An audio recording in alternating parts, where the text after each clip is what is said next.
हाँ जी, ओम शांति भाई जी। अ, ये जो 2/60 का श्लोक बताया आपने इसमें बताया थ्री फिर। 3/42 का जो श्लोक है उसमें बोला इंद्रियाणि हर्या नहुः, इंद्रियों से मतलब इंद्रियां बड़ी प्रबल है और इंद्रियों से भी प्रबल मन है और मन से प्रबल बुद्धि है।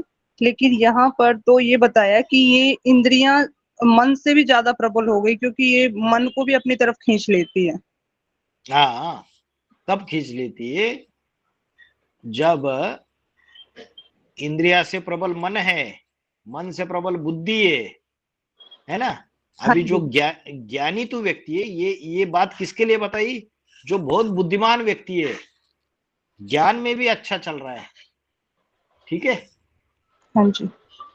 बुद्धिमान व्यक्ति है तो उसकी तो वो इंद्रियों को कंट्रोल कर सकता है, क्योंकि इंद्रियों से प्रबल मन है। तो बुद्धि मन को कंट्रोल कर सकती है और मन इंद्रियों को अपने वश में रख सकता है ना। जी। लेकिन लेकिन इस श्लोक में ये बताया कि कभी कभी ये बुद्धिमान लोग जो है ना, ये भी फिसल जाते हैं। क्या होता है, कभी कभी जैसे बड़ा हाथी रूपी महारथी है ना, उसको एक छोटी सी चींटी जो है ना, वो भी उसको परास्त कर सकती है। उसको लगता है अरे ये चींटी को तो ऐसे ही कुचल दूंगा, लेकिन वो चींटी भी उसको पूरी तरीके से परास्त कर सकती है। वैसे ही होता है कि भले इंद्रिया पावरफुल नहीं है, बुद्धिमान व्यक्ति के लिए तो इंद्रिया वश करना तो इजी है, क्योंकि वो ज्ञानी आत्मा है।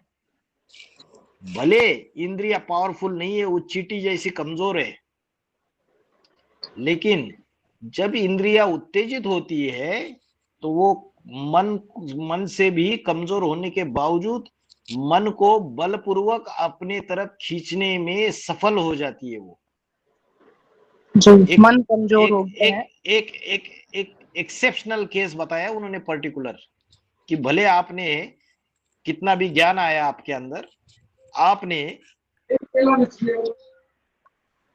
आपने आपकी बुद्धि ने, ज्ञान से क्या बढ़ती है? बुद्धि बढ़ती है।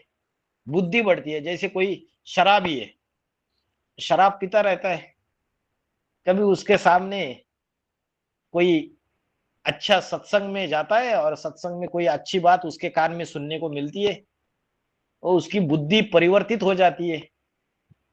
तो जैसी उसकी बुद्धि परिवर्तित हो जाती है, वो अपने मन को, अपनी इंद्रियों को कंट्रोल करता है या नहीं करता है? भले उसको जब शराब पी रहा है, कितने डॉक्टर को दिखाया, कितनी दवाइयां खिलाई, कितना कितना भी ज्ञान सुनाया, कितनी भी बातें सुनाई, उसमें कुछ फर्क नहीं पड़ा।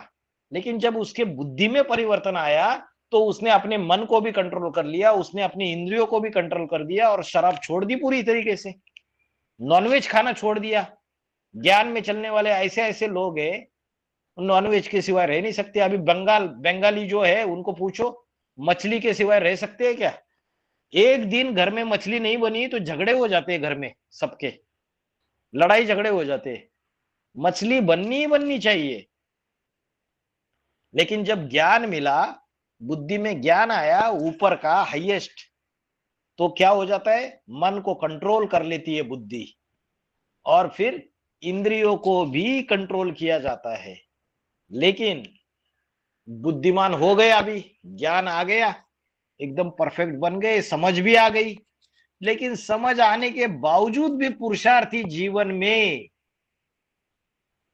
जो इंद्रिया है, वो कभी कभी जब उत्तेजित होती है, तो वो मन को अपने अपने तरफ बलपूर्वक खींचने में सफल हो जाती है। उस समय बुद्धि भी कुछ काम नहीं कर पाती है उस समय। तो इसलिए बाबा ने बोला है, माया नजरिया मारी गई रे, ब्रह्मा को मारी, विष्णु को मारी, शंकर की दाढ़ी हिलाई गई रे। अरे वो ब्रह्मा विष्णु शंकर को भी नहीं छोड़ा, तो बाकी पाठधारियों की क्या बात है? ये ऐसा खेल है सारा का सारा। एक शिव की इसलिए लिंग की पूजा होती है, जिसने कंप्लीट अपनी इंद्रियों को कंट्रोल करके दिखाया हुआ है पूरी तरीके से। तो बाकी नंबरवार है सारे के सारे। बाकी उसके मुकाबले तो नंबरवार है। वो अगर 100% कंट्रोल करता है तो कोई 99% करता है, कोई 98, कोई 97%, है ना। भाई जी लेकिन जी ठीक है। आपने बोला ना, जैसे बताया कि पहले इंद्रियां चंचल होती हैं, फिर उसके पीछे मन जाता है, लेकिन पहले मन में संकल्प आते हैं तभी तो इंद्रियां चंचल होती हैं। हाँ तो जी, हाँ इससे जी, वही हम्म तो बात बताई ना। फिर पहले तो मन में संकल्प आता है, फिर इंद्रिया जाती है उसके पीछे। लेकिन वो तो नॉर्मल नॉर्मल चीज है। मनसा में विकारी संकल्प चलते हैं, फिर वाचा में आता है, फिर कर्मणा में आता है। वो हम्म तो नॉर्मल चीज है। लेकिन ये तो चीज एक्सेप्शनल केस बताया गीता में, कि जो बुद्धिमान व्यक्ति है, बुद्धिमान व्यक्ति तो वो अपने संकल्प को भी जीत लेता है। लेकिन बुद्धिमान व्यक्ति के साथ साथ कभी ऐसा भी होता है कि जो इंद्रिया है, वो इंद्रिया उत्तेजित होती है। अभी देह शरीर है, तो वो शरीर की जो इंद्रिया है वो उत्तेजित होते तो वो मन को खींच लेती है। ये उल्टा प्रोसेस, ये अपवाद बताया, एक्सेप्शनल केस बताया, कि ऐसा नहीं समझे कोई कि अरे हम तो ज्ञान में इतनी परिपक्व अवस्था है हमारी, हम तो उस मन को ऐसे ही अपने वश में रखते हैं, क्योंकि हमें ज्ञान आ गया। बाहर की दुनिया कुछ कितनी भी बड़ी माया का रूप हो, हम तो परख लेते हैं और हम अपने बराबर उसके ऊपर जीत पाते हैं, है? उसको अहंकार आ गया। लेकिन क्या हो गया, समझो इंद्रिया ही उत्तेजित हो गई, समझो। तो उल्टा प्रोसेस हो जाता है। फिर इंद्रिया पहले उत्तेजित होती है, फिर वो मन को खींच लेती है अपने ऊपर। जैसे मैंने अभी एग्जांपल बताया ना, हाँ जी। तो वो मन को अपने तरफ खींच लेती है, और फिर बुद्धि भी उसकी काम नहीं करती है उस समय, और फिर वो जो भी विषय भोगों का सेवन है वो कर लेते हैं। कभी कभी इंद्रिया जो है वो भी कारक बनती है। ऐसा कोई ना समझे कि बुद्धि हम प्रकांड ये बन गए तो हमने मन को और इंद्रियों को पूरा संयमित कर लिया। सन्यासी ठीक। कितने अहंकारी होते हैं, लेकिन कहीं ना कहीं ऐसे जगह फंस जाते हैं। इसलिए बोला, विश्वामित्र की तपस्या किसने भंग कर दी? हम्म, मेनका। मेनका। तो कितनी तपस्या है, कितना इंद्रियों का संयम है, लेकिन इंद्रिया उत्तेजित हो गई तो मन भी पीछे भागा उसके। ठीक है, ये अपवादात्मक केस है बुद्धिमानों के लिए। इसलिए बोला, यतते ही अपि कौन्तेय पुरुषस्य विपश्यति विपश्चिता। विपश्चिता माना बुद्धिमान पुरुष। ये बुद्धिमान पुरुषों के लिए, ये बाकी जनरल सबके लिए तो वो नॉर्मल केस तो है ही। लेकिन बुद्धिमान पुरुष जो सब कुछ कंट्रोल करके बैठा हुआ है, उसका भी ऐसा हाल हो जाता है। ये समझा है इस श्लोक में। उसकी भी उल्टी प्रोसेस हो सकती है। ठीक है जी। ठीक है, क्योंकि इंद्रियों को भी, जो इंद्रिया है उनको जन्म जन्मांतर की आदत तो लगी हुई है ना। क्योंकि स्थूल शरीर के साथ हमारा सूक्ष्म शरीर भी जुड़ा हुआ है। जुड़ा हुआ है, नहीं जुड़ा हुआ है? जुड़ा हुआ। और सूक्ष्म शरीर क्या है? सूक्ष्म शरीर वासना का शरीर है, अतृप्त इच्छाओं से भरा हुआ, जन्म जन्मांतर की। तो वो सूक्ष्म शरीर कभी खत्म होता है क्या? जन्म जन्मांतर पिछले जन्मों में जब विषय भोग भोगे थे, तब भी वो सूक्ष्म शरीर था। तो वो सूक्ष्म शरीर की सूक्ष्म इंद्रिया ये स्थूल शरीर की स्थूल इंद्रियों को उत्तेजित करती है। वो इंद्रिया उत्तेजित हो जाती है तो वो मन को खींच लेती है, सफल हो जाती है कभी कभी। ठीक है, तो किसी को अहंकार ना आए बुद्धिमान व्यक्ति को भी, कि मैं इंद्रिय जीत जगत जीत बन गया करके। उसकी भी परीक्षा हो जाती है।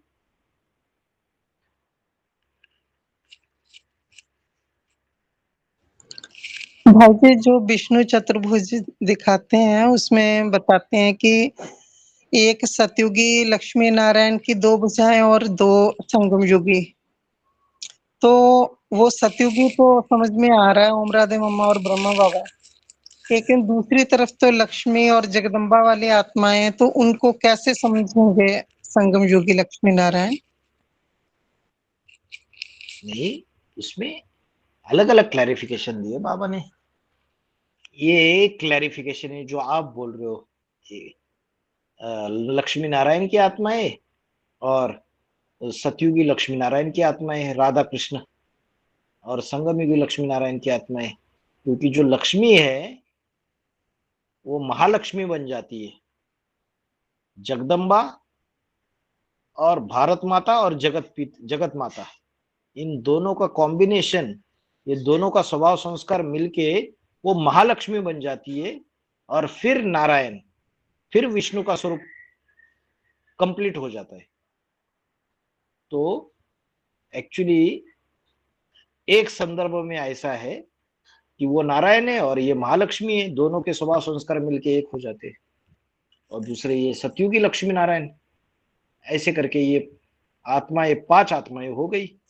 दूसरा संदर्भ है, उसमें बाबा ने जनरल व्याख्या कर दी कि सतयुगी लक्ष्मी नारायण और संगमयुगी लक्ष्मी नारायण, ये चारों का स्वरूप। और गहराई में गए तो बाबा ने बताया ये 4 भुजाएं, और उन भुजाओं को चलाने वाला जो है वो नारायण, राम वाली आत्मा। फिर 4 भुजाओं का अलग अलग क्लैरिफिकेशन दे दिया। वो जगदम्बा की भुजा अलग दिखा दी, लक्ष्मी की भुजा अलग दिखा दी। और जब क्लैरिफिकेशन और अलग देना है तो जगदम्बा और लक्ष्मी दोनों को बोला महालक्ष्मी, दोनों के संस्कार मिलके अंत में महालक्ष्मी का स्वरूप बन जाता है। फिर वो नारायण की प्रवृत्ति तैयार हो जाती है, ऐसे भी समझाया। तो अलग अलग संदर्भों में समझाया, इसलिए आपको थोड़ा सा कंफ्यूजन हो रहा है। कभी कभी कोई चीजें सरल भाषा में, अभी जैसे किसी को बेसिक नॉलेज सुनाना है जिसको कुछ भी ज्ञान नहीं है बाहर की दुनिया में, और बाहर की दुनिया वालों को हमने बताया कि सतयुग आएगा, उसमें लक्ष्मी नारायण बनेंगे, और यहाँ भी नर से नारायण बनेंगे, नारी से लक्ष्मी बनेंगे। तो उसको सिंपल भाषा में समझा दिया कि विष्णु का जो स्वरूप होता है वो यहाँ जो नर से नारायण, नारी से लक्ष्मी बनते हैं वो, और वो सतयुग में लक्ष्मी नारायण बनने वाले वो, उन चारों का कॉम्बिनेशन वही विष्णु का स्वरूप है। ये बेसिक तरीके से समझानी थी। और गहरे तरीके से समझानी देनी है तो बाबा फिर 5 भुजाओं का अलग अलग वर्णन कर देते हैं। यही डिफरेंस है, बाकी कुछ नहीं है। ठीक है। हाँ जी। भाई जी, हाँ भाई जी, सेवक राम की 2 पत्नियां ब्रह्मा बाबा के साथ कराची चली गई थी, जबकि राधा बच्ची बड़ी ही धारणावान पत्नी बताई थी। उसने तो राम वाली आत्मा को पति परमेश्वर, गीता का भगवान माना था, जबकि बड़ी माँ जगदम्बा ने तो गीता का भगवान ब्रह्मा को माना था। तो छोटी माँ कैसे चली गई ब्रह्मा बाबा के साथ कराची?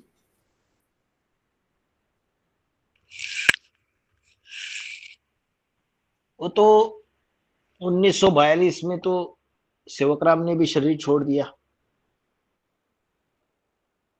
अभी जो स्त्री का धर्म है, वो स्त्री का धर्म जो है वो समाज में उसको परिवार का साथ देना पड़ता है।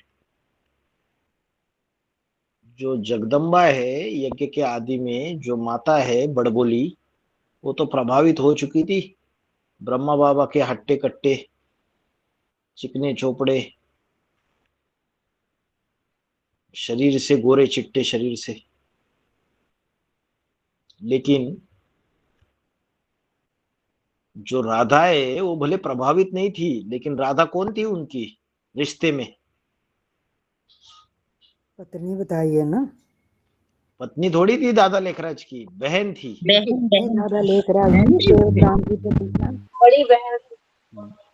नहीं सेवक बहन राम थी। की पत्नी थी ना, तो वो अपने भाई अरे के वो साथ समझ क्यों में चली आया गई? माता जी, मुझे समझ में आया। मैं क्या बोल रहा हूँ, वो जो राधा थी वो बहन थी ना दादा लेखराज की, ये पूछ रहा हूँ मैं। हाँ जी। हाँ, तो सेवक राम ने तो पंगा ले लिया, टक्कर ले ली। जब टक्कर ले ली तो उस सारे वितंडावाद में जब प्रैक्टिकल उस समय का जो सीन था उसको सोचो आप। पुरुष बाहर रहते, बाहर का देखते हैं। सारा सिंध का समाज अगेंस्ट हो चुका था, एंटी ओम मंडली पूरा का पूरा, सारा प्रशासन अगेंस्ट हो चुका था। उस समय सेवकराम और उसके सहयोगी टकराए या नहीं टकराए? हाँ जी। तो पुरुष तो बाहर का देखता है, बाहर की चीजों में इन्वॉल्व होता है। हाँ जी। तो घर में बैठी हुई जो माताएं है वो तो बाहर की सारी चीजों में जाती नहीं। तो अभी सेवक राम का ऐसा हो गया कि वो टकराया भी, और बाद में क्या हो गया, तो टकराते टकराते उसकी हत्या भी हो गई।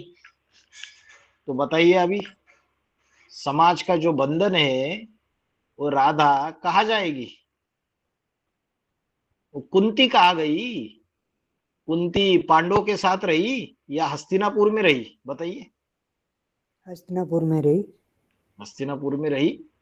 तो वो दादा लेखराज जी की बहन थी। अभी उसकी जो बड़ी है, क्या बोलते हैं उसको, सौतन, हाँ जी। जो बड़ी सेवकराम की बड़ी पत्नी है, हाँ हाँ। तो वो प्रभावित थी, वो उधर चली गई। तो ये अकेली रहेगी क्या? इसको तो समाज का बंधन है, ये भी पीछे पीछे चली गई। वो तो बकरी बोला है ना बाबा ने लक्ष्मी को, क्या बोला है? बकरी। बकरी क्या करती है? पीछे जहां उसकी गर्दन को मोड़ दो वो उसी की बन जाएगी। बाबा ने बोला है अभी 1976 में उसको साक्षात्कारों के आधार से ये पता चला कि मैं ही लक्ष्मी बनने वाली है। तो मैं लक्ष्मी बनने वाली हूं तो मेरा नारायण कौन है, ये उसको पता चला होगा या नहीं पता होगा? बताइए। हाँ चला। अगर उसको साक्षात्कार हो सकता है कि मैं लक्ष्मी हूं, तो उसको साक्षात्कार में उसका नारायण भी दिखाई दे रहा होगा या नहीं दिखाई दे रहा होगा? हाँ जी। उसको तो भावना के आधार से बंद आंखों के साक्षात्कार होते हैं। लेकिन साक्षात्कार होने के बावजूद, अपनी सीट पर सेट होने के बावजूद, क्या वो रुद्रमाला में जहां नारायण बैठा है, जहां शंकर का पाठधारी बैठा है, वहां आ गई, या अभी भी साउथ अफ्रीका में वही ईश्वरीय सेवा कर रही है? नहीं आ गई वो तो। नहीं कर रही है भाई ये सेवा। वही आ कर रही गई। है ना, मान वही जी। कर रही है ना। तो यज्ञ के आदि भी वही किया उसने, उसका धर्म है वो, इसलिए बोला है उसको मर्यादा पुरुषोत्तम।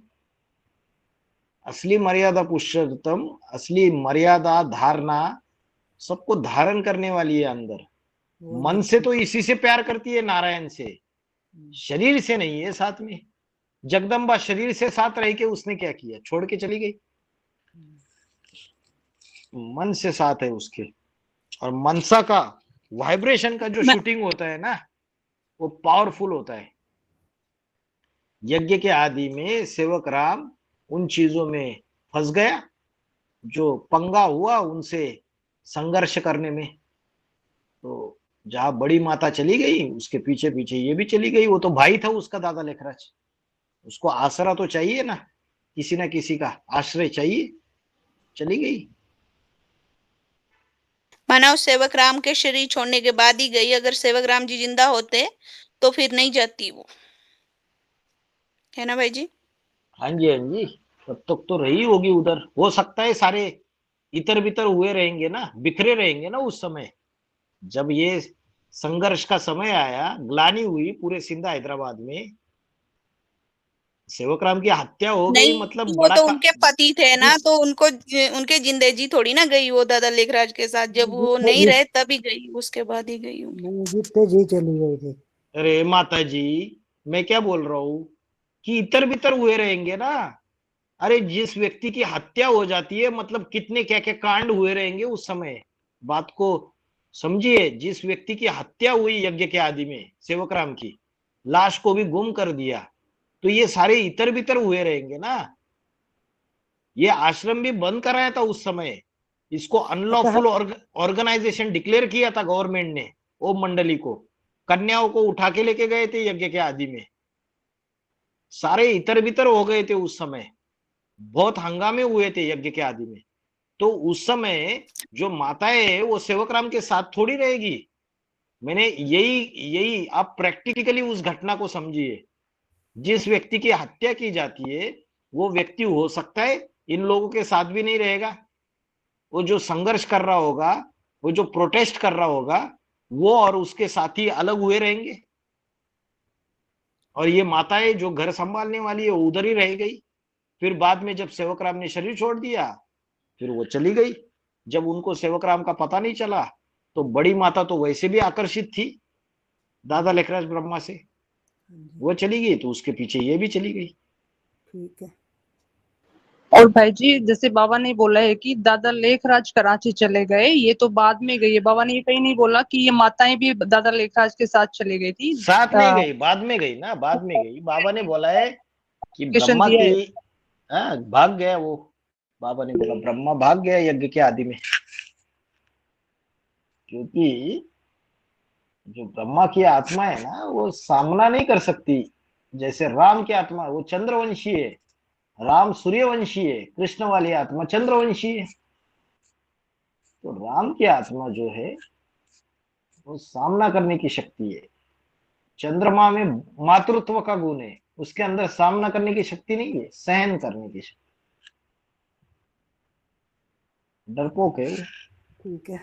भाई जी ये जो कहावत है ना, तुम करो पावक निवासा तब तक करो मैं असुर विनाशा। माना अभी बीके के पवित्र वातावरण में है सीता, और बाबा इधर है। क्या बोला? ये कहावत है ना कि तुम करो पावक निवासा तब तक करो मैं असुर निवासा, असुर विनाशा। तुम माना पावक अभी में बीके के करो पवित्र निवासा। वातावरण में सीता है। हाँ, पावक मत माना योग अग्नि में बोला है ना पावक का, कि तुम योग अग्नि में निवास करो जब तक मैं रुद्रमाला में जो निशाचर बैठे हैं उनका विनाश करता हूँ। बाबा ने इसका ये बोला माता जी। हम्म तो ऐसा नहीं कि बीके के पवित्र वातावरण में, लेकिन बाबा का कहना ये है, वैसे तो अगर तुलना करेंगे तो पवित्र वातावरण है। बाबा का कहना ये है ये रुद्रमाला जो है ना ये पापात्माओं की माला है। यहाँ एक से एक भयानक राक्षस बैठे हुए हैं। तो तू अगर यहाँ आएगी तो क्या हो जाएगा? वो जगदम्बा जो राक्षसों की अम्मा है, जिसको दीति बोला है, कश्यप ऋषि की दो पत्नियां थी, अदिति और दीति। दीति से दैत्य पैदा हो गए, वो सारे दैत्य रुद्रमाला के अंदर है और अदिति से देवता। तो ये जो राक्षस बैठे हुए सारे के सारे एक से एक, तो मैं पहले इन निशाचरों का नाश करता हूं। तब तक उस जो असली सीता थी उसको बोला तू योगाग्नि में निवास कर, ईश्वरीय सेवा कर रही है तू, अफ्रीका में ज्ञान बांट रही है, योग में रह रही है, वो करते रहे। उसे सेफ्टी में रखा, सुरक्षित रखा उसको। यहां आएगी तो इन असुर के बीच में फंस जाएगी तू, इसको सेफ्टी में रखा। तब तक मैं इन निशाचरों का नाश करता हूं, 2028 तक सारा सफाया हो जाएगा, फिर तू आ जा। सोने की सीता बोलते हैं। हाँ, एक सोने की सीता और एक नकली सीता, जो एक झूठी सीता की मूर्ति बना के, एक सच्ची सीता एक झूठी सीता। झूठी सीता की जो मूर्ति बना के रखी थी उसको रावण उठा के लेके गया। एक तो एक सच्ची गीता एक झूठी गीता, झूठी गीता जगदम्बा, सच्ची गीता वही। तुम भाई जी पावक में तुम पावक में करो निवासा तब लगू मैं करूं निशाचर नाशा। ओम शांति भाई जी। ओम शांति। सुदर्शन चक्र घुमाना अंतिम समय में किसके लिए इशारा किया है? अंतिम समय में? अंतिम समय में कब बोला?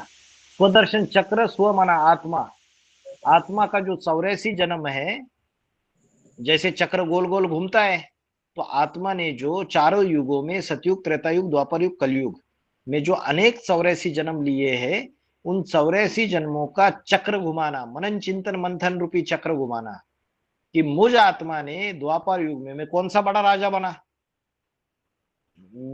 सतयुग में मैं कौन सी बड़ी देवता बना, और इतना मेरा श्रेष्ठ पद है।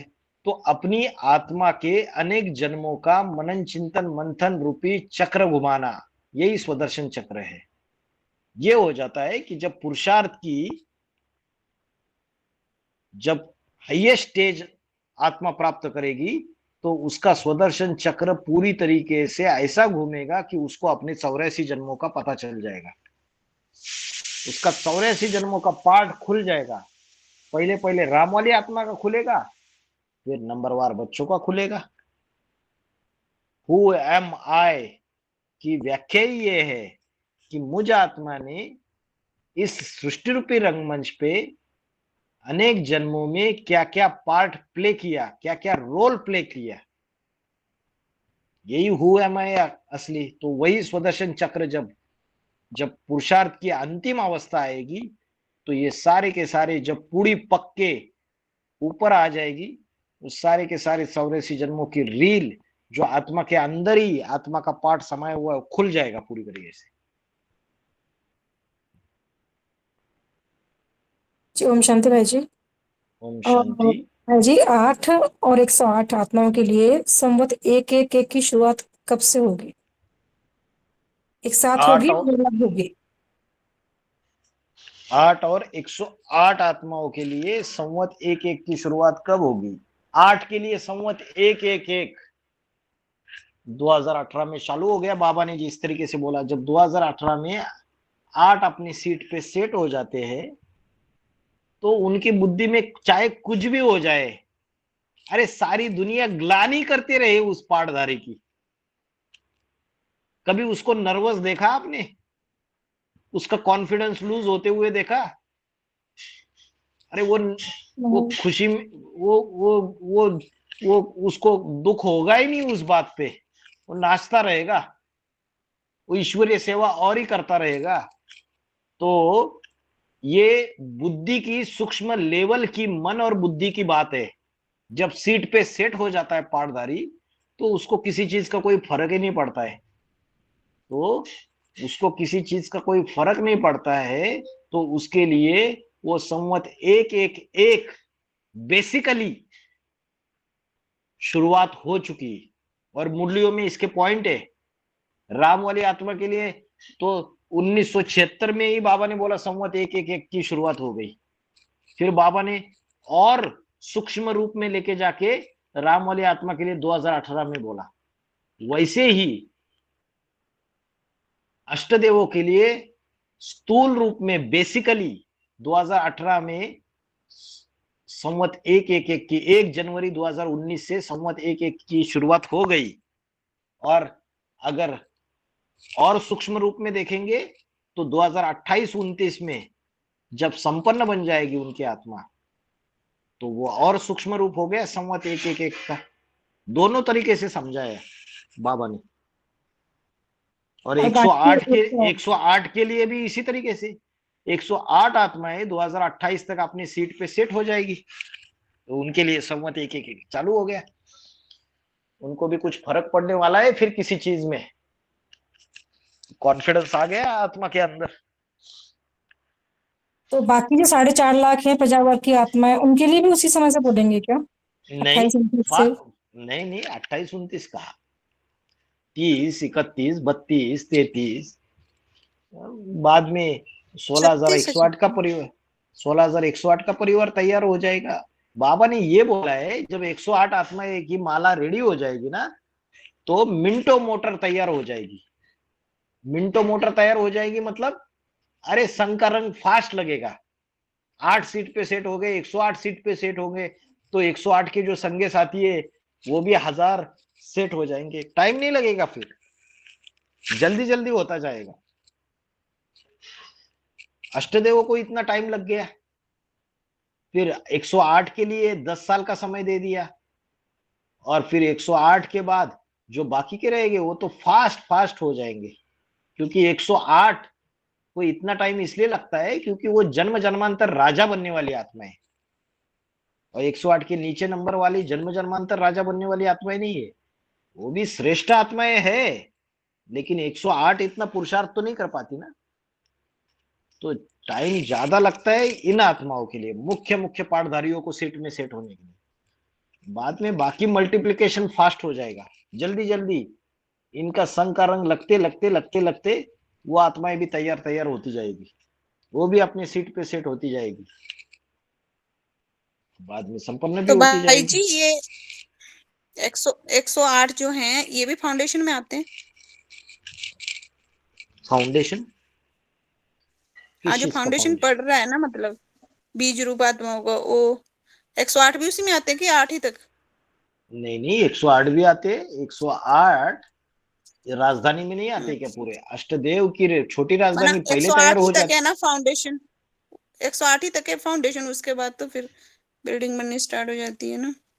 हाँ जी, हाँ जी, हाँ जी, हाँ जी, उस संदर्भ में सही बात है। सबसे पहले अगर देखा तो फाउंडेशन बाप है, बाप से 8 तैयार होते हैं। तो बाबा ने बोला सारी दुनिया देखनी है तो अष्टदेव में देखो, 8 में देखो। फिर ऐसे भी बोला सारी दुनिया देखनी है तो एक बाप में देखो, जितना सूक्ष्म लेके जाओ ज्ञान को। तो 108 जब तैयार हो जाएंगे तो वो असली फाउंडेशन तैयार हो जाएगा, जब माला तैयार हो जाएगी 108 की। उसके बाद फास्ट हो जाएगा सारा प्रोसीजर। वैसे तो हर एक अष्टदेव को अपनी 1000 भुजाएं तो 2028 तक ही तो तैयार करनी है, दिखाई देगी प्रैक्टिकल हर एक अष्टदेव की 1000 भुजाएं। बाबा ने बोला है अष्टदेव अपनी 1000 भुजाओं द्वारा अपनी अपनी दिशा में राज्य करेंगे, अष्ट दिक्पाल है। शास्त्रों में तो यहां तक बोला है जो 8 दिशाओं के 8 दिक्पाल है, उन्होंने अलग अलग दिशाओं में पृथ्वी का भार उठा के रखा हुआ है अपने सर पर। इसलिए बोला है खुदा का तख्त 8 फरिश्ताओं ने उठाया है। वह 8 फरिश्ता वही अष्टदेव है। फरिश्ता माना जिनका फर्श से कोई रिश्ता नहीं है। फर्श माना ये लौकिक दुनिया, देह की दुनिया। देह की दुनिया। उनकी बुद्धि उपराम है।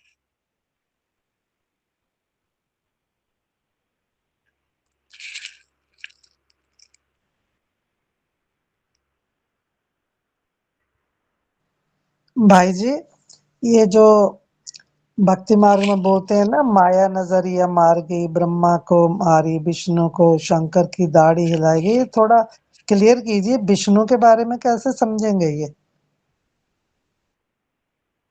क्यों? जो विष्णु की पाठधारी है वैष्णवी शक्ति, क्या उसको माया के तूफान नहीं आते क्या पुरुषार्थी जीवन में? सबसे ज्यादा माया के तूफान तो आंध्रा में आते। आंध्रा माना अंधा, अंधा माना ज्ञान का अंधा। अरे उसको तो ज्ञान तो बुद्धि में है ही नहीं गहरा एडवांस का। वो तो जो बंद आंखों के साक्षात्कार होते हैं उस साक्षात्कारों से टिकी हुई है वो ईश्वरीय सेवा में। लक्ष्मी और लक्ष्मी जैसी विजय माला में आने वाली आत्माएं तो जो साक्षात्कारों से टिके हुए। अरे जो कन्या माताएं, कन्याएं ज्यादा चंचल बुद्धि होती है या पुरुष ज्यादा चंचल बुद्धि होते हैं?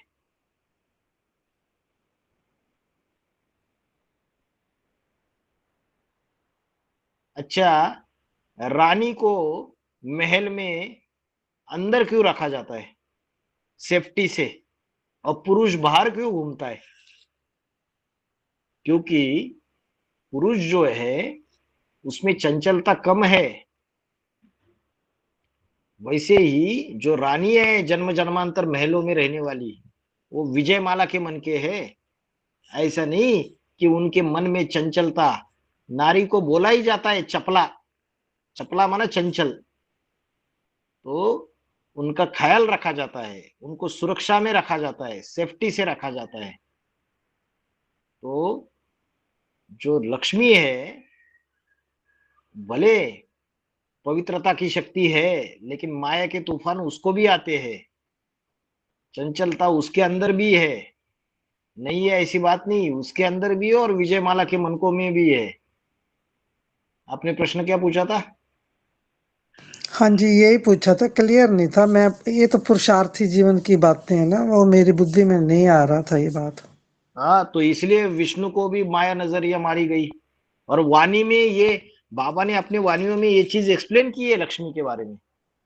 ऐसा कोई नहीं समझे कि किसी को माया नहीं खाती है, अरे सबको खाती है। इसलिए बोला माया नजरिया मारी गई, ब्रह्मा को मारी। ब्रह्मा को तो खास शास्त्रों में भी दाढ़ी मूछ वाला दिखा दिया। दाढ़ी मूछ हाँ का जी। अर्थ क्या है? दाढ़ी मूछ का अर्थ है विकारी। और चंद्रमा के ऊपर काला धब्बा दिखाई दिया। क्यों काला धब्बा दिखाई दिया पता है आपको? क्या ऐसा कर्म किया चंद्रमा ने? ब्रह्मा रूपी चंद्रमा ने पुरुषार्थी जीवन में संगम युग में क्या ऐसा कर्म किया जिसकी वजह से काला धब्बा दिखाई दिया? बताइए। गड्ढे दिखाई दिए, काला काला धब्बा भी और गड्ढे पड़े हुए। कुछ तो गलती की रहेगी। गीता का भगवान स्वयं को बता दिया। अरे गीता का भगवान स्वयं को बता दिए वो तो अलग चीज है। कोई ऐसा पतित कर्म किया रहेगा जिसकी वजह से काला धब्बा दिखाई दिया। ब्रह्मा को तो राजयोग का तो ज्ञान ही नहीं था। ब्रह्मा की आत्मा भाई को जी, वो तो कृष्ण वो जो कृष्ण बाबा मुरलियों में बोलते हैं ना, ब्रह्मा के लिए गोद में बिठाने वाली बात, वही हो सकती है फिर। वो भी नहीं। वो चंद्रमा प्रकाश को शाप मिला, काला धब्बा और गड्ढे दिखाई दिए। क्या ऐसी गलती की पुरुषार्थी जीवन में? नहीं पता। बाप को नहीं पहचाना उन्होंने, जिसकी मत पर चलना चाहिए था उनको नहीं पहचाना। उससे क्या होता है? पतित क्यों प्रकाश बना? प्रकाश पतित मुनि काला। दादी के प्रभाव में आए थे, प्रकाश मुनि दादी के। प्रकाश मणि दादी के प्रभाव में आई थे माता जी। काला धब्बा मतलब कुछ काला कर्म किया है ना। तो प्रकाश हाँ मणि दादी, बाबा ने मुरली में बोला राजाए जब विकारी बनते थे, राजाए जब विकारी बनते हैं तो जाके सोमनाथ मंदिर की स्थापना करते हैं। हाँ तो जी। ब्रह्मा बाबा जो विक्रमादित्य राजा की आत्मा है, द्वापर युग में जो कृष्ण वाली आत्मा राजा विक्रमादित्य बनती है, वहां जाके सोमनाथ मंदिर स्थापन करती है। क्यों? क्योंकि द्वापर युग से विकार शुरू हो जाता है, भ्रष्ट इंद्रियों से कर्म करना शुरू कर देते हैं। तो बुद्धि विकारी बन जाती है, तो जाके सोमनाथ का मंदिर स्थापन कर देते हैं। तो उसका शूटिंग संगम युग में होता है या नहीं होता है? उसका शूटिंग संगम युग में होता है। जब ओम राधे मम्मा 1965 में शरीर छोड़ देती है, तो ओम राधे मम्मा शरीर छोड़ने के बाद जो सरपरस्त गद्दी पे बैठती है वो कौन है? दादी प्रकाश मणि। बाबा ने क्या बोला है उसके लिए? चंद्रमा की कितनी पत्नियां बताई शास्त्रों में? 27। 27। लेकिन सबसे ज्यादा किसको प्यार करता था? रोहिणी।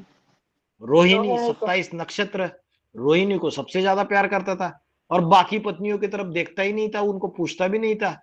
वो बेचारी, अरे हमारे तरफ कब आएगा, बेचारी मूंझ जाती थी। फिर जाके उनका जो पिता है प्रजापिता दक्ष, उसको जाके कंप्लेंट कर दी कि देखो चंद्रमा पार्शलिटी करता है।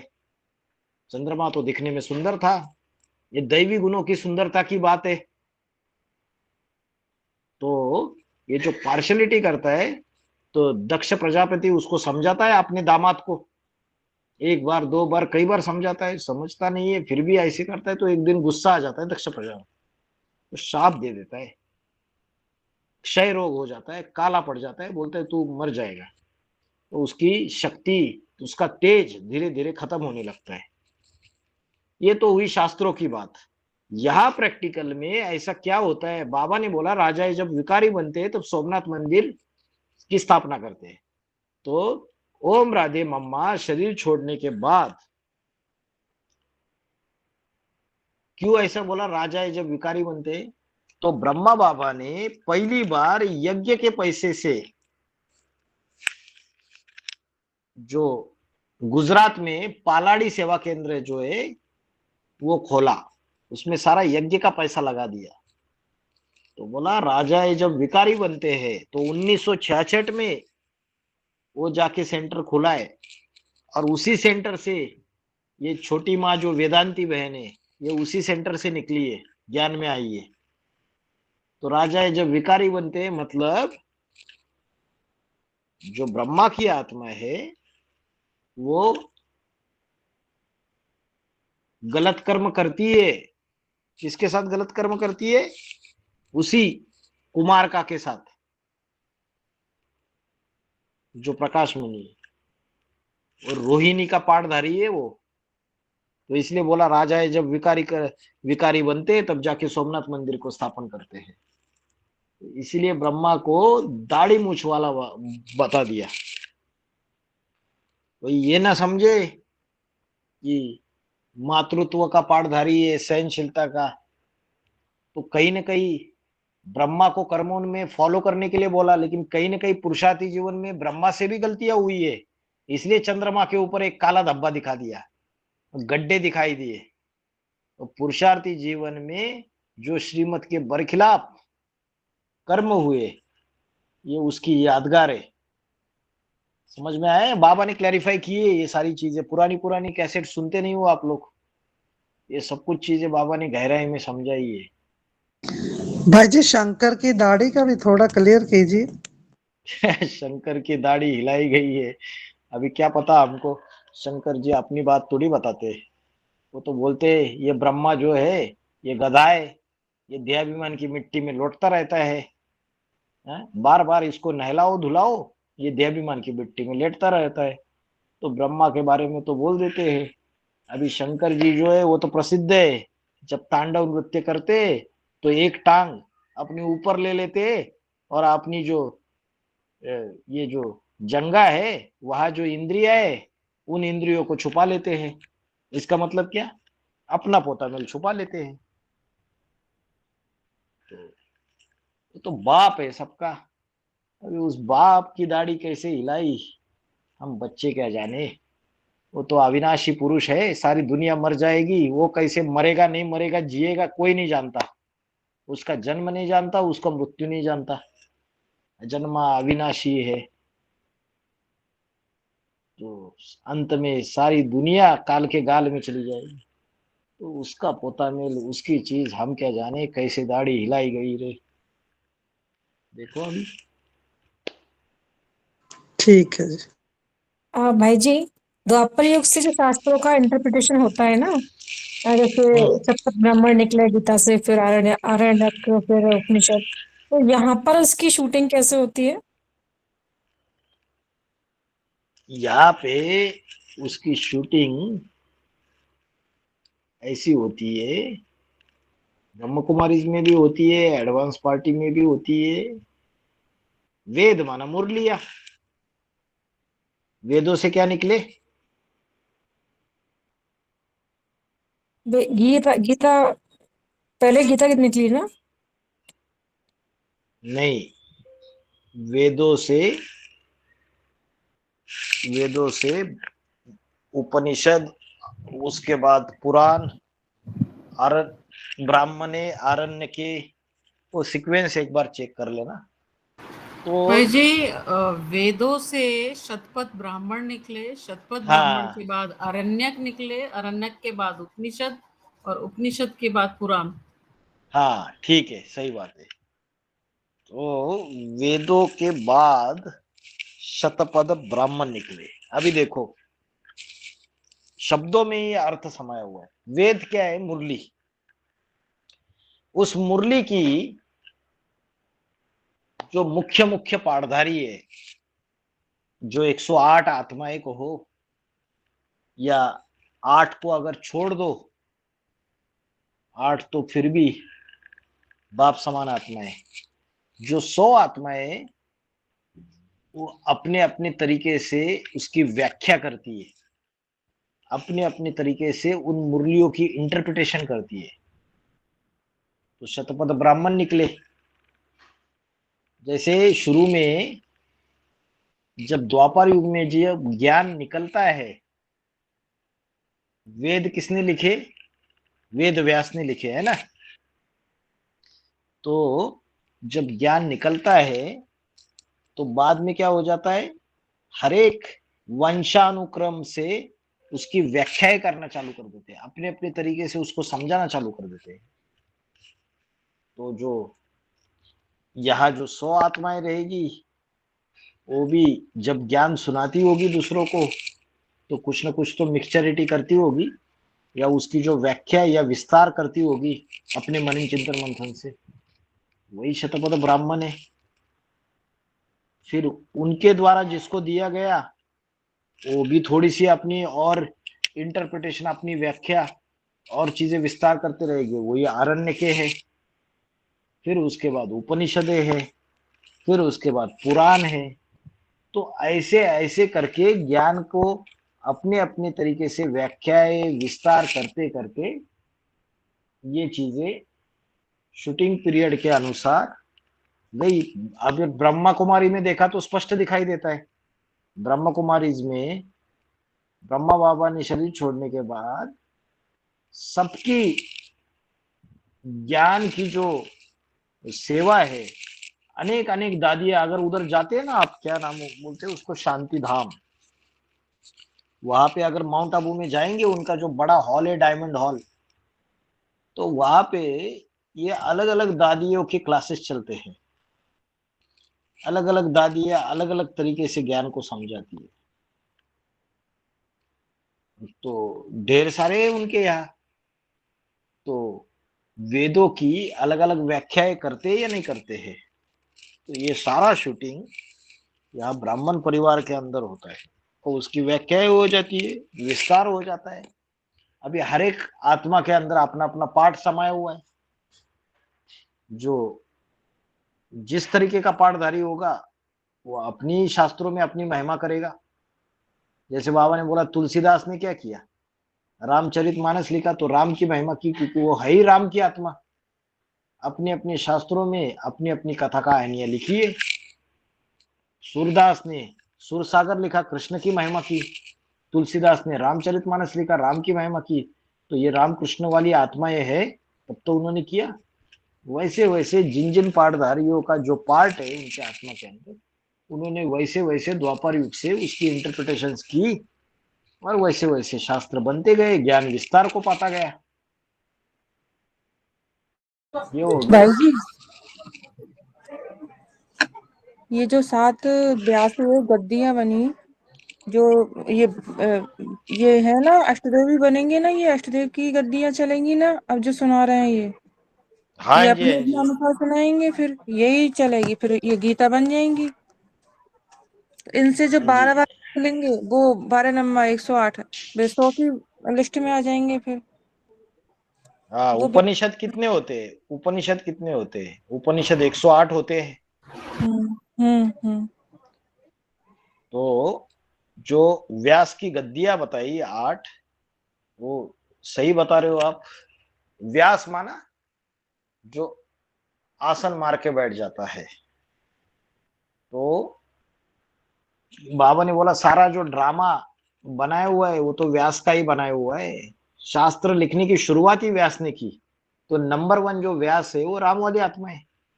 व्यास भी नंबरवार है, उनकी भी गद्दियां चलती है, तो वो अष्टदेव है। व्यास को बाबा ने बोला, क्या बोला, सबसे बड़ा धूतिया है। शास्त्रों में जितना अगड़म बगड़म कर दिया है उसकी शुरुआत ही व्यास के द्वारा हुई है। धुती यानी धुनी लगाने वाला, धुनी लगाने वाला तो शंकर है ना सबसे बड़ा। धूतिया माना धूमि लगाने वाला नहीं। तो क्या झूठा। धूतिया? धूतिया माना जो बातों को इधर उधर करने वाले, कि सच्ची बात धुतिया कुछ माने और झूठा। है।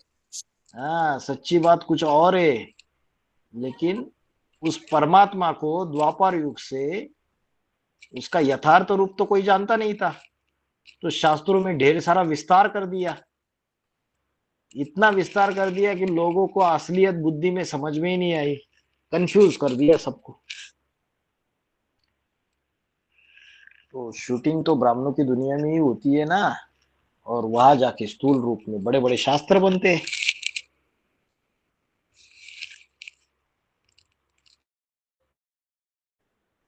ओम भैया जी, शांति। महाकाली का जो बोलते हैं वो समझ में नहीं आया, कुछ बताया नहीं है कोर्स के टाइम।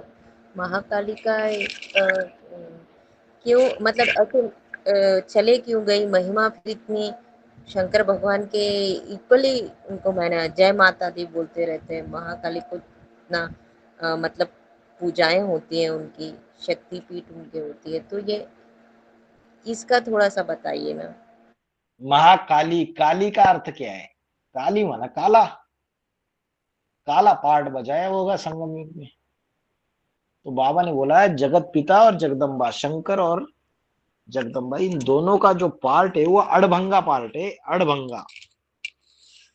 मतलब ऐसे समझ में नहीं आएगा किसी को, ऐसे लगेगा अरे ये कैसे भगवान है, अरे ये कैसे जगदम्बा है, समझ में नहीं आएगा, बुद्धि चकरा जाएगी, अड़भंगा पार्ट है। तो बाबा ने बोला ये मात पिता में ये दोनों, ये जो जोड़ी है, ये जगत पिता जगदम्बा की, ये दोनों कर्नाटकी है। कर्नाटकी माना नाटक करने वाले, ड्रामेबाज है दोनों के दोनों। अभी जो बाप है वो माँ को बोलता है कि तुझे नाटक करना है। क्या नाटक करना है? तुझे ये बताना है कि ये जो बाप है ना, ये गंदा है, ये गलत है, ये विषय विकारी है, ये भगवान नहीं है। तो जगदम्बा जो क्या है, खूब कलंक लगाती है उसके ऊपर। और ब्राह्मण परिवार के अंदर जो भगवान की भुजाएं, सहयोगी भुजाएं, वो उसके प्रभाव में आती है। तो ऐसे सहयोगी भुजाओं को काटती है और अपनी कमर की लज्जा बचाती है। तो बाबा ने बोला है शंकर विनाश नहीं करता है, शक्तियां ही विनाश का पाड़ बजाती है। तो शक्तियों में मुख्य शक्ति है महाकाली, जगदम्बा। महाकाली तो उसका तामसी रूप है, और उसका जो सात्विक रूप है वो है दुर्गा, दुर्गुणों का हरण करने वाली। वो तामसी रूप जो जगदम्बा का रूप है, जो महाकाली का रूप है, उसमें वो काला पाड़ बजाती है। जैसे बोलते हैं ना किसी ने काला मुंह कर दिया, एक कलमुही बोलते हैं ना। तो महाकाली, महाकाला पाठ इम्प्यूरिटी का सूचक है, अपवित्रता का सूचक है। महाकाली के जो मंदिर बनते हैं वह मिट्टी कहां से लाई जाती है पता है?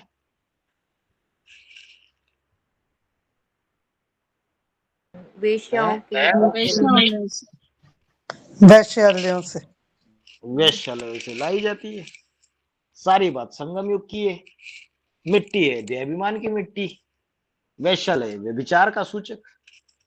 तो संगम युग में उसको काम दिया है कि 108 सूर्यवंशी माला के मन के प्रत्यक्ष हो जाए, बाकी सबका विनाश कर दे, सबके गले काट दे, सबके मान मर्तबे का, सबके पद का विनाश कर दे। और पद का विनाश कैसे होगा? इम्प्यूरिटी से। इम्प्यूरिटी से होता है विनाश जब विषय विकारों में आत्मा लोड़े खाएगी, मनन चिंतन मंथन चलेगा नहीं, बुद्धि काम नहीं करेगी। बाबा ने बोला है जिस दिन विषय विकारों में जाते हैं तो ज्ञान पूरा उड़ जाता है बुद्धि से, मनन चिंतन मंथन चलता नहीं है। बाबा ने बोला गोदरेज का ताला लग जाता है, गॉडरेज का ताला बुद्धि को। तो ऐसी आत्माएं जो बड़ी अपने को बड़ा बड़ा महारथी साबित करने के पीछे लगे हुए। अभी किसी का पता है कौन सूर्यवंशी है, कौन चंद्रवंशी, कौन इस्लाम वंशी है? जो यज्ञ छोड़ के जा रहे हैं वो भी बोल रहे हैं हम ही सूर्यवंशी है, बाकी सारे ये सारे विधर्मी बैठे हुए यज्ञ के अंदर, जो छोड़ के जा रहे हैं परिवार को। तो रिजल्ट निकलना चाहिए नहीं निकलना चाहिए? रिजल्ट निकलना चाहिए। कैसे निकलेगा? जब परीक्षा होगी, उस परीक्षा में महाकाली ऐसा वाइब्रेशन फैलाएगी, यज्ञ के अंदर ऐसा वातावरण फैलाएगी कि विषय विकारों में लिप्त हो जाएंगे। इंद्रियों को कंट्रोल करना दूर की बात, जो कर्म नहीं करने चाहिए वो कर्म कर बैठेंगे और उससे पतित बनेंगे, नीचे गिरेंगे। तो उनका मान मर्तबा खलास हो जाएगा, माला का मन का बन नहीं सकता, वो पुरुषार्थ चौपट हो जाएगा। माला का मन का जो उच्च पद की प्राप्ति करनी है वो कर नहीं पाएगा। तो महाकाली सक्सेसफुल हो जाएगी। तो उसका पाठ कल्याणकारी है। बोला ना, तुम पावक में करो निवासा। जो सोने की सीता है उसको तो सुरक्षित रख दिया, और जो झूठी सीता है उसकी मूर्ति बना के उसकी रख दी, उसको रावण उठा के लेके गया। वो असली सीता थी या झूठी सीता थी? झूठी सीता थी, तो उसको रावण उठा के लेके गया। तो ये 1998 के बाद जो जगदम्बा है वो यज्ञ छोड़ के चली गई, रावण के चंगुल में फंस गई। लेकिन उसके बाद वो राक्षसों की, दैत्यों की माँ है, उसका पाठ कल्याणकारी है। चंद्रवंश जो चंद्रमा है, जगदम्बा है, जगदम्बा को हो, चंद्रमा को हो, ब्रह्मा को हो, उसकी गोद में कौन पलते हैं? इस्लामी, बौद्धि, क्रिश्चियन, सन्यासी, मुस्लिम, सारे विधर्मी पलते हैं उसकी गोद में। तो इन सारी विधर्मियों की अम्मा है, उनको पालना देने के निमित्त बन जाती है। उनको समझ में नहीं आता है ये कब गले काटती है। बाबा ने बोला सिंगल देवी के पुजारी रावण संप्रदाय समझो। जो सिंगल देवी है उसके पुजारी रावण संप्रदाय समझो। लेकिन आज भी उस देवी के पीछे भागने वाले बहुत सारे ब्राह्मण परिवार के अंदर। उनको इकट्ठा करती है और सूर्यवंशियों को प्रत्यक्ष कर देती है। यहां तक अष्टदेवों को प्रत्यक्ष करने के निमित्त भी जगदम्बा ही बनेगी, पूर्ण रूप से प्रत्यक्ष करने। सारा ब्राह्मण परिवार को मानना पड़ेगा। आज तो सिर्फ अष्टदेव के अपने ग्रुप वाले मानते हैं, अपने परिवार वाले मानते हैं, बाकी सारे विरोध करते हैं। आगे चल के ऐसा समय आएगा कि जब सबके गले कट जाएंगे तो सारा ब्राह्मण परिवार अष्टदेव को मानेगा, अष्टदेव को किसी को कोई संशय नहीं रहेगा। ये जगदम्बा का पार्ट है। लेकिन बाबा ने उसकी तारीफ भी की है। बाबा ने बोला आज भी भले वो कीचड़ में रहती है गृहस्थी के, लेकिन आज भी बाबा की सारी मुरलियां सुनती है, बाबा के सारे क्लासेस सुनती है, अमृत वेला भी करती होगी। जब उठती होगी तो एक सेकंड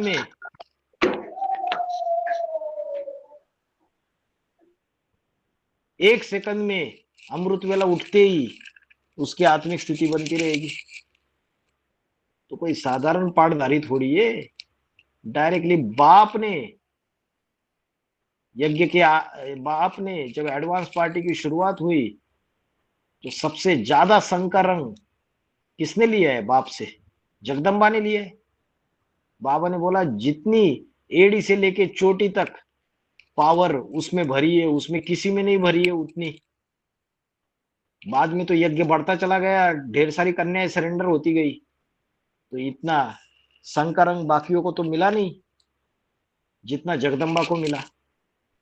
तो इसलिए जब एफिडेविट में लिखती है कि मैं छोड़कर चली जा रही हूं लेकिन मैं अंत तक शिव बाबा के साथ हूं, ये वाक्य अच्छे से पढ़ना। तो ये नाटक है सब कुछ, ये साठगांठ है बाप और माँ में।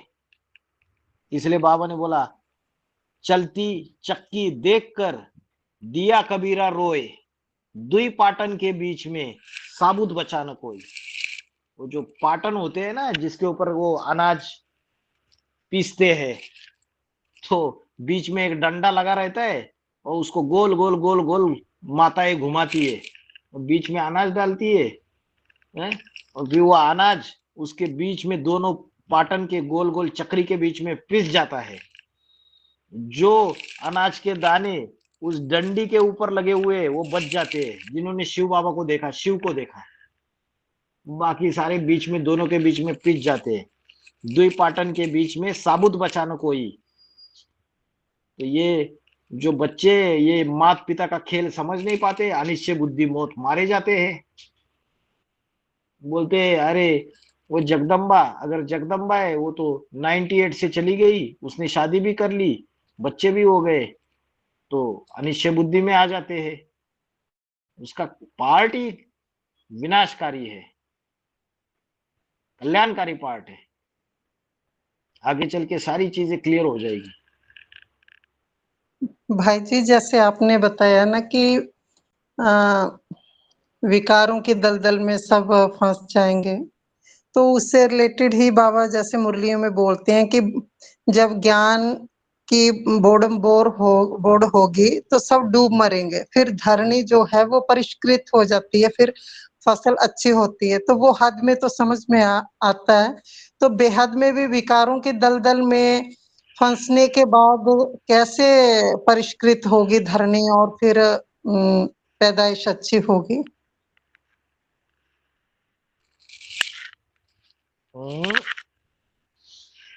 बाबा ने बोला है पहले कर्मेंद्रिया पावन बनेगी और फिर ज्ञानेन्द्रिया पावन बनेगी।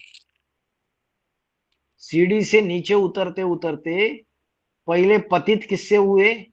ज्ञानेन्द्रियों से पतित हुए, और फिर किससे हुए? हुए। जब सीढ़ी उल्टी चढ़ेंगे तो पहले कर्मेंद्रिया पावन बनेगी और फिर ज्ञानेन्द्रिया पावन बनेगी। समझ में आ रहा है? तो जो कर्मेंद्रिया है वो पावन कैसे बनेगी? कर्मेंद्रिया जब तक इंद्रिया प्रैक्टिकल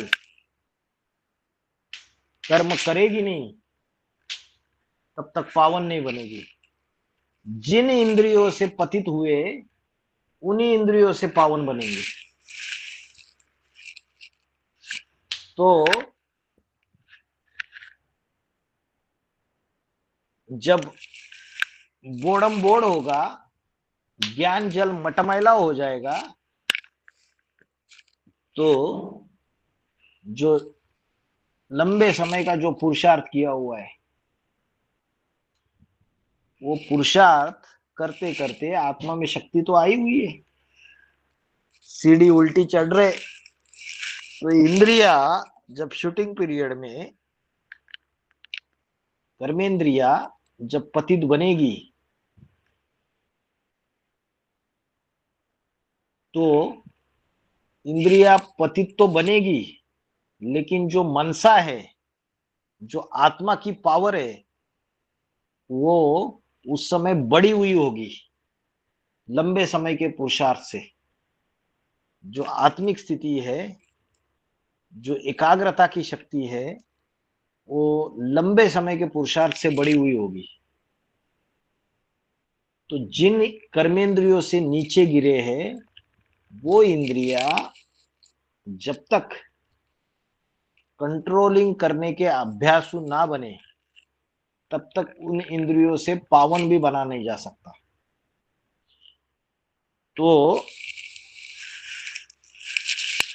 कोई भी चीज जो होती है ना, जब अनुभूति होती है तो उसके बाद व्यक्ति और ऊंचा चढ़ सकता है चाड़ी।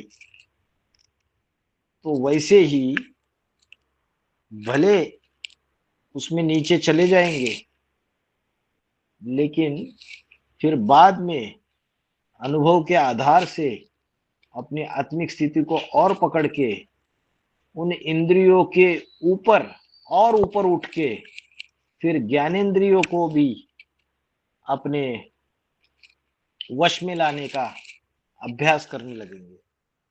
नीचे की इंद्रियों से उठ के ऊपर चले जाएंगे और ऊपर उठते उठते धरनी, बुद्धि रूपी धरनी पूरी परिष्कृत हो जाएगी, माना बुद्धि रूपी आत्मा की सदगति हो जाएगी। बाबा ने बोला पहले शरीर की सदगति होती है, सॉरी, पहले मन बुद्धि रूपी आत्मा की सदगति होती है, फिर शरीर की सदगति होती है। तो मन बुद्धि रूपी आत्मा सदगति में चली जाएगी और फिर शरीर भी कंचन काया बन जाएगा। तो प्रोसीजर जो है वो नीचे की इंद्रियों से, कर्म इंद्रियों से शुरुआत हो जाएगा, ऊपर उठते उठते वो मन बुद्धि तक आ जाएगा और फिर ज्ञानेन्द्रिया भी पवित्र ये बन जाएगी। तो त्रेता की सीढ़ी जब क्रॉस कर देंगे, बाबा ने बोला है, तब रजो और वीर्य की शक्ति डिस्चार्ज होना बंद हो जाएगा। अभी उल्टी सीढ़ी चल रहे, कलयुग की सीढ़ी खत्म हो गई। कलयुग में जो 42 जन्म लेना है उसका शूटिंग भी तो यही होगा ना। तो जब वो अवस्था होगी तो नीचे अवस्था होगी। जब कलयुग की सीढ़ी छोड़ के उल्टी सीढ़ी चढ़ते चढ़ते द्वापर युग की सीढ़ी भी चढ़ते जाएंगे, अवस्था और अच्छी बनेगी, रजोगुनी। और जब वो द्वापर युग की सीढ़ी चढ़ते चढ़ते जब द्वापर युग का पहले जन्म तक आ जाएंगे और फिर त्रेता की, तो बाबा ने बोला है फिर रजो वीर्य की जो शक्ति है वो डिस्चार्ज होना बंद हो जाएगी। और रजो वीर्य की शक्ति जब डिस्चार्ज होने बंद हो जाएगी तो फिर ज्ञानेंद्रिय का सुख, जो ज्ञानेंद्रिय जो है उसको पावन बनने का अभ्यास चालू हो जाएगा त्रेता युग की सीढ़ी से। क्योंकि सतयुग त्रेता युग में तो ज्ञानेंद्रियों से नीचे गिरे और द्वापर युग कलयुग में कर्मेंद्रियों से नीचे गिरे। तो शूटिंग पीरियड में इस तरीके से होगा, इन सारी अवस्थाओं से गुजरना पड़ेगा, फिर हाईएस्ट अवस्था, क्योंकि उल्टी सीढ़ी चढ़ रहे, समझ में आ रहा है, फिर हाईएस्ट अवस्था में जाएंगे और फिर बुद्धि परिष्कृत होगी। हाँ जी। ओम शांति। ओम क्रांति भाई जी। ओम क्रांति। आपने अभी जो बताया ना वो श्लोक नंबर 14/11 में लागू होता है, ऐसा ही बोला है, जो उल्टा सीढ़ी जैसा चढ़ना पड़ता है। तो अंत में ऐसा ही होगा, जो उल्टा सीढ़ी जब दापुर से ऊपर चले जाएंगे त्रेता में, तो सारा इंद्रियों में ज्ञान का प्रकाश हो जाएगा और 9 द्वार से जो बबरू निकलते हैं वो भी खत्म हो जाएंगे, ऐसा ही बोला है 14/11 में।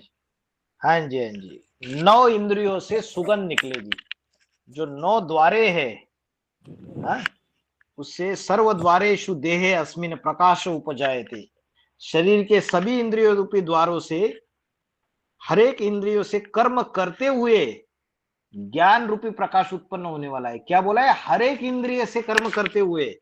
14वें अध्याय का 11वां श्लोक देखिए, उसमें बाबा ने जो व्याख्या दी है उसमें बोला हर एक इंद्रिय से कर्म करते हुए ज्ञान रूपी प्रकाश उत्पन्न होने लगता है, तब अवश्य ही सत्वगुण बढ़ गया है, ऐसा जान ले। मतलब ऐसा नहीं कि उस इंद्रिय से कर्म नहीं करते, कोई इंद्रियों से कर्म करते हुए वो ज्ञान रूपी प्रकाश उत्पन्न होने लगता है। अवस्था ऐसी बढ़ जाती है, उसका कोई असर नहीं पड़ता है, वो पाप कर्म नहीं बनता है, विकर्म नहीं बनता है, और सत्वगुण बढ़ जाता है। तो भाई जी उस स्टेज में जो त्रेता युग की शूटिंग पीरियड है, तो कोणार्क मंदिर में वो उसमें ही दर्शाया गया है क्या? बाबा ने बोला है जो कोणार्क मंदिर और खजुराहो मंदिर, उसमें जो मंदिर के बाहर मूर्तियां लगी हुई है वो खंडित मूर्तियां है। वो बाहर इसलिए रखी हुई है क्योंकि ये जो राजयोग का अभ्यास है या जो परीक्षा है, इसमें फेल हो जाते हैं। वो पुरुषार्थ तो करते हैं लेकिन पास नहीं हो पाते, इसलिए उनको बाहर रखते। और जो अंदर रखे हुए वो पास वालों की लिस्ट में है। इसलिए बाबा ने बोला पक्के पक्के राजयोगी कितने? 108। क्या 16,108 राज परिवार में आते तो राजयोग सीखते नहीं? सीखते, लेकिन पक्के पक्के राजयोगी नहीं है। अपनी इंद्रियों को जो कंट्रोल में करे वो राजा, और इंद्रियों को कंट्रोल करने के अभ्यास में सबसे पहले आगे जाते जो पक्के पक्के है वो 108 आत्माएं। बाकी के भी है नंबरवार।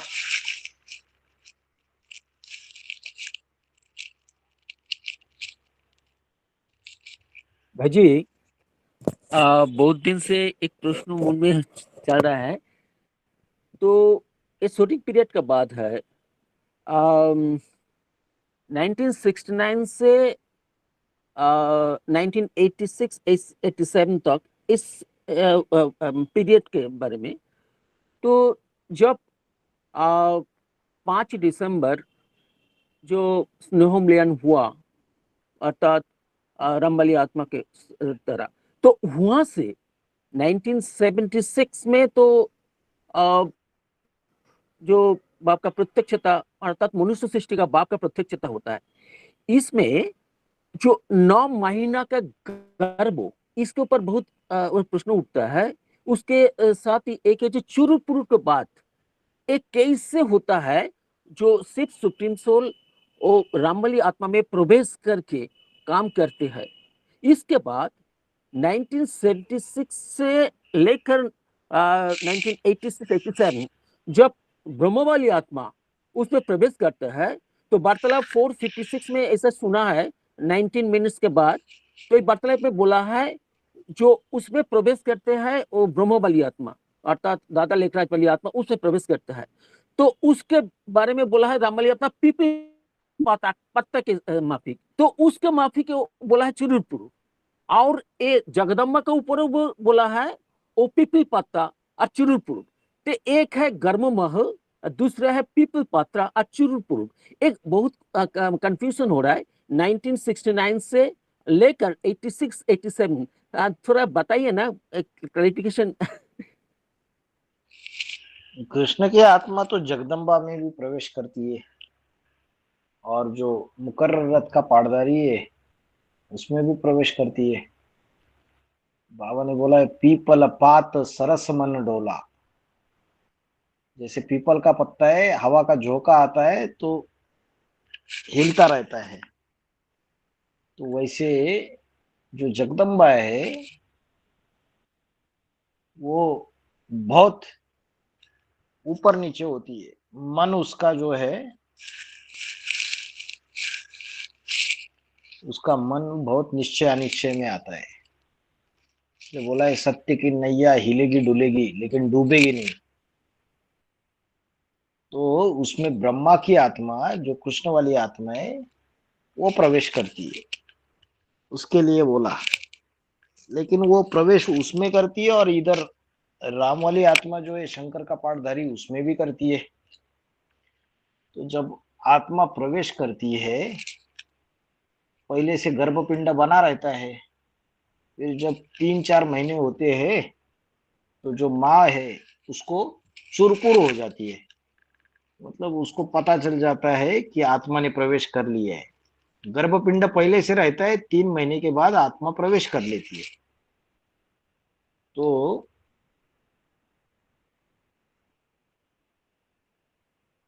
और फिर बाद में 9 महीने के बाद वो बच्चा जन्म ले लेता है।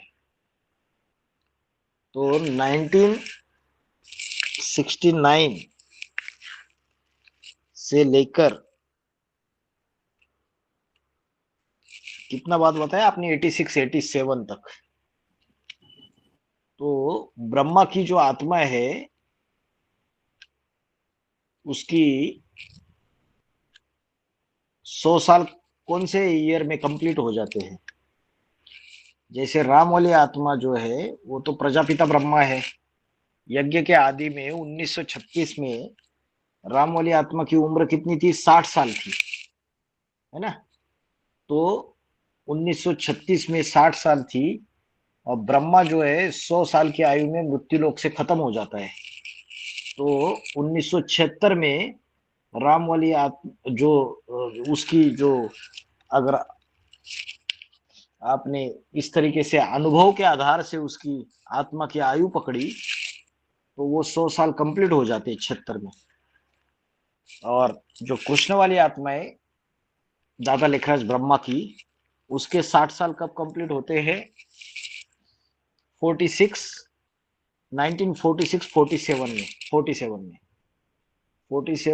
और 47 से कराची से शिव की प्रवेशता साबित होती है और उनके मुख से मुरलियां निकलना चालू हो जाती है।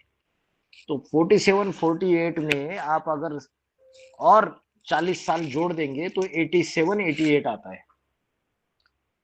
तो ब्रह्मा की आयु जो है वो मृत्यु लोक से खलास हो जाती है। अभी मृत्यु लोक से खलास होने का अर्थ क्या है? मृत्यु लोक से खलास होने का अर्थ, मृत्यु लोक 3 लोक है। एक मृत्यु लोक है माना साकार, ये जो पृथ्वी है ये मृत्यु लोक है, धरनी, फिर उसके ऊपर है सूक्ष्म लोक और उसके ऊपर है परम धाम।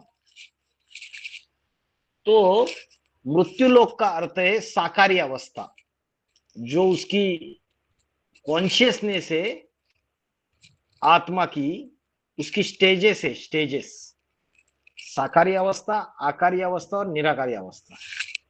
तो जो ब्रह्मा की आत्मा है उसकी 86 87 में वो जो साकारी अवस्था है वो खत्म हो जाती है, और आकारी मनन चिंतन मंथन की जो अवस्था है वो उसकी शुरुआत हो जाती है 86 87 से।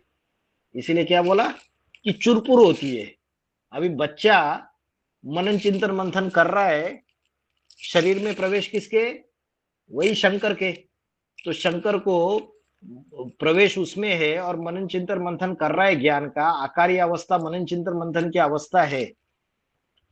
देहाभिमान की जो साकारी अवस्था है उसके ऊपर की अवस्था है, सूक्ष्म स्टेज है। तो जो बच्चे माँ को पता चलेगा या नहीं चलेगा, चलेगा।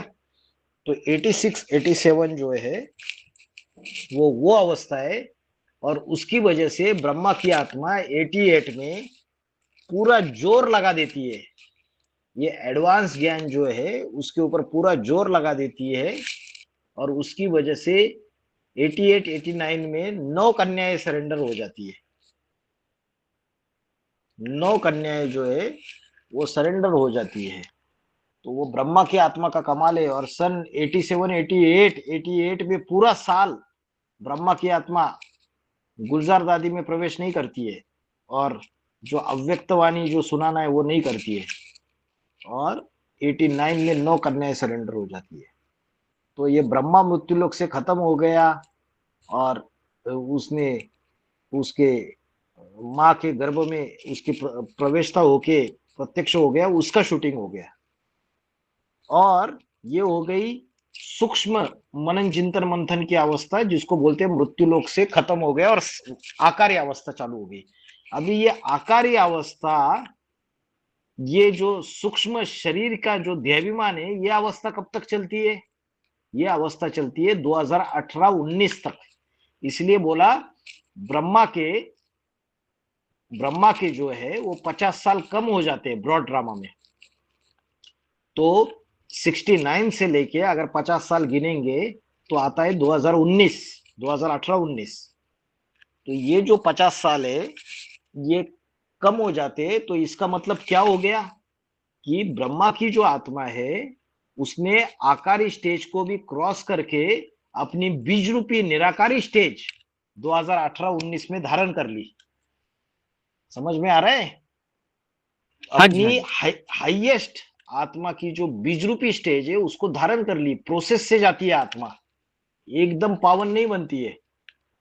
तो 2018-19 में धारण कर ली, और अभी जो राम की आत्मा का शरीर है वो शरीर में वो यूज कौन कर रहा है, इस्तेमाल कौन कर रहा है, वही ब्रह्मा की आत्मा कर रही।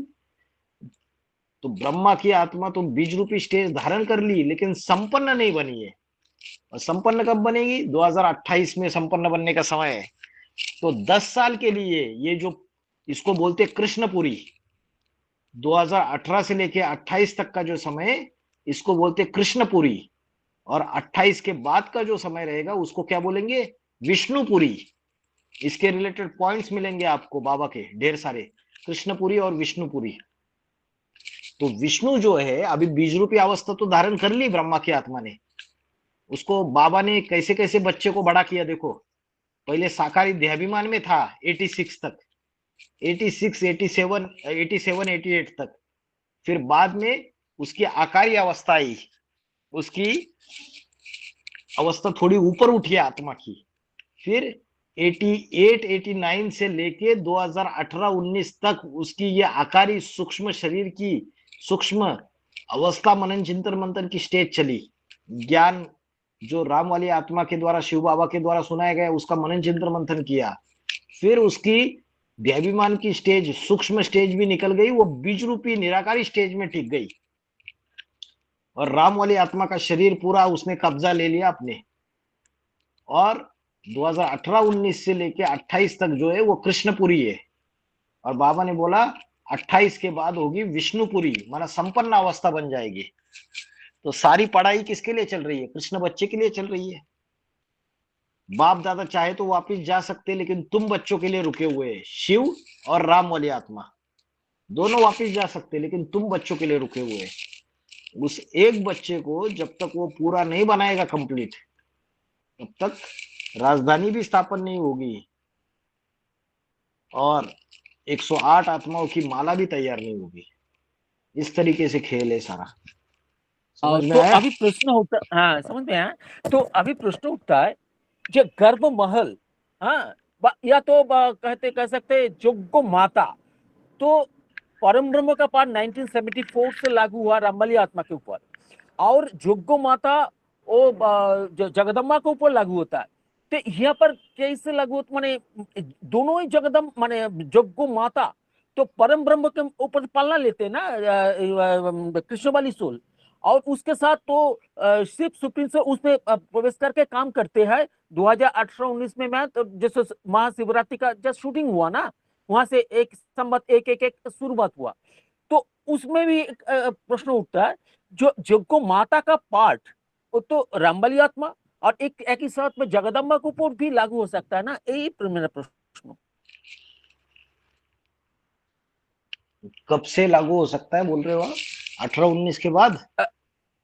नहीं 1976 से जब रामबली आत्मा का प्रत्यक्ष, मनुष्य सृष्टि का बाप का प्रत्यक्षता हुआ, तो 69 से 76 इसके बीच में तो मनन चिंतन कर रहे थे ना, तो पढ़ाई करते हैं। उसके बाद 76 के बाद बाप का प्रत्यक्षता हुआ, और 2017-18 उसके बाद वो एक साथ में राम बाप और शिव बाप दोनों के प्रत्यक्ष तो हुआ ना, और गुप्त रूप से। तो बाद में तो 2028-19 के बाद तो होगा ही प्रत्यक्ष पुलिस का रूप से। लेकिन ये जो जोग्गो माता के रूप में जब पाठ बजाते हैं ना, परम ब्रह्म का पाठ, तो रामबली आत्मा के ऊपर लागू हो सकता है या तो जो जगदम्बा उसके ऊपर लागू हो सकता है, ये मेरा प्रश्न होता है। वो तो कृष्ण की आत्मा ही बजाती है ना। बाबा ने तो बोला है, जो जगदम्बा जो भी पाठ बजाती है, महाकाली का भी, तो बाबा ने बोला वो तो सिर्फ डिब्बा है। क्या है वो? डिब्बा है। एक्चुअल में उसका शरीर में पाठ बजाने वाली आत्मा, जगदम्बा के शरीर में पाठ बजाने वाली आत्मा ब्रह्मा की आत्मा है, कृष्ण की आत्मा। जो भी तामसी पाठ बजा के विनाश का कार्य करती है, वो कृष्ण बच्चे की आत्मा है, ब्रह्मा की। तो वो तो उसमें भी पाठ बजाती है, इसमें भी पाठ बजाती है। इसमें पढ़ाई पड़ती है और उसमें विनाश के निमित्त बन जाती है। तो एक ही जोग्गो माता आत्मा। दोनों को जो जोग्गो माता के लिए तो दोनों के ऊपर लागू हो सकता है ना, एक ही जगदम्बा के ऊपर लागू होगा मैंने जोग्गो माता? हरेक जो है ना, वो एक अवस्था है आत्मा की। जो राम की आत्मा है वो प्रजापिता ब्रह्मा है, वो क्षत्रिय का पाठ बजाता है, लेकिन उसको माता का पाठ भी बजाना है। मम योनि महद ब्रह्म तस्मिन गर्भम ददाम्यहम। ये मेरी मम योनि महद ब्रह्म, महद माना सबसे बड़ा ब्रह्मा, महद महान, तो परम ब्रह्म। ये परम ब्रह्म मेरी योनि है। मम योनि महद ब्रह्म तस्मिन गर्भम ददाम्यहम। मैं उसमें ज्ञान का गर्भ वो डाल देता हूं, उसका बीज डाल देता हूं, ज्ञान गर्भ रूपी। तो कौन बोल रहा है? शिव बोल रहा है, भगवान हुआ छे। और ज्ञान का गर्भ किसमें डालता है? पहली माता कौन है? पहली माता है परम ब्रह्म, माना राम की आत्मा। शिव जो है वो शिव जो है वो परम पुरुष है, हाईएस्ट। और शिव की जो आत्मा है उसके समान बनने वाली जो राम की आत्मा है, जब शिव प्रवेश करता है तो राम की आत्मा जो हो गई, वो क्या हो गई? वो हो गई अपरा प्रकृति, और शिव हो गया परा प्रकृति। तो ये परम ब्रह्म मेरी माता, ये योनि है जिसमें मैं ज्ञान का गर्भ डालता हूं, तो ये राम की आत्मा के लिए लागू होगा पहले।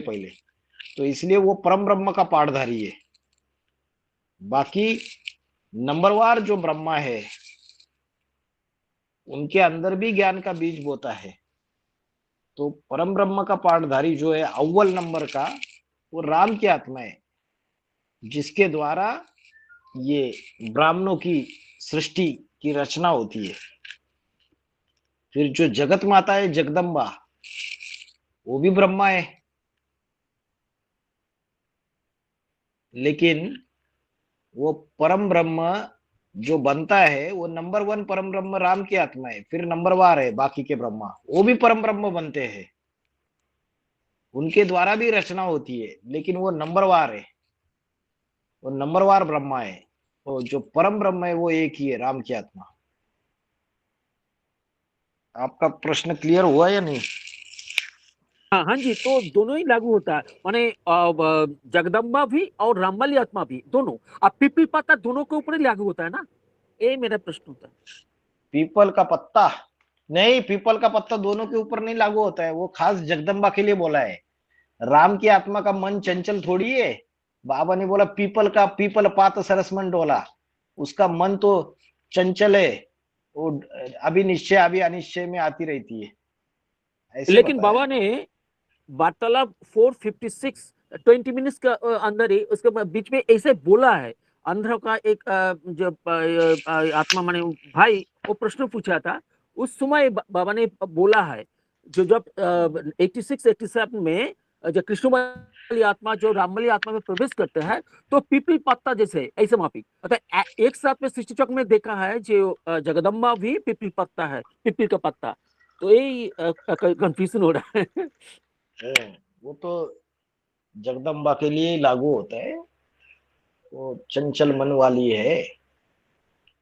भैया जी, अपरा प्रकृति प्रा प्रकृति नहीं समझ में। परा प्रकृति माना आत्मा और अपरा प्रकृति माना शरीर। एक है शरीर की जो इंद्रिया है वो सारी हो गई अपरा प्रकृति। अपरा, परा माना जो ऊपरी ऊपर की अवस्था में परम है, श्रेष्ठ है, वो है आत्मा। तो जैसे ये फर्क है आत्मा और शरीर, वैसे ही जो जगदम्बा है वो है अपरा प्रकृति। जो जगत पिता है उसकी 2 पत्नी है, एक भारत माता और दूसरी जगत माता। तो जो जगत माता है वो है अपरा प्रकृति, देहभान वाली प्रकृति, जिसमें देह का भान ज्यादा है, इसके लिए उसको बोला दीति। और जो वेदांती बहन है लक्ष्मी, वो अपरा, वो परा प्रकृति है। परा, परा माना जिसमें आत्म भाव ज्यादा है। तो इस तरीके से उसका डिस्टिंक्शन होता है। आत्म भाव जिसमें ज्यादा है वो परा प्रकृति, जिसमें देह भाव ज्यादा है वो अपरा प्रकृति। बाबा बहुत गहराई में चीजें समझाते हैं ना, तो मेन कंसेप्ट तो यही है। बाबा ने उसको और गहराई में समझाया। शिव जब राम वाली आत्मा में प्रवेश करता है तो शिव हो गया परा प्रकृति, राम वाली आत्मा का शरीर हो गया अपरा प्रकृति।